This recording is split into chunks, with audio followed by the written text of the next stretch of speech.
the Ninja Ergotec made by SO. Cracking bit of kit. It's got 2 clips here. Do that, pull the squeegee out, put your new one back in, just press the button like so, flick it round like that. See that there? That releases your squeegee channel to take it out. So flick that down like that, press the button in, off it comes. So put it back in, get it back in, line it up. See the sensors there, the edges, 2 little markings there and there.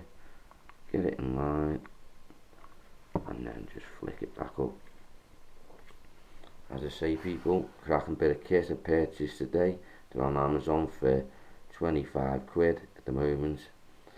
So my marking and rating on this is 8 out of 10. Made up with it. I'm going to carry on doing a bit of squeegeeing tonight in my own house, doing the inside windows. Peace out for now, people. Stay tuned for more videos coming soon. Booyah.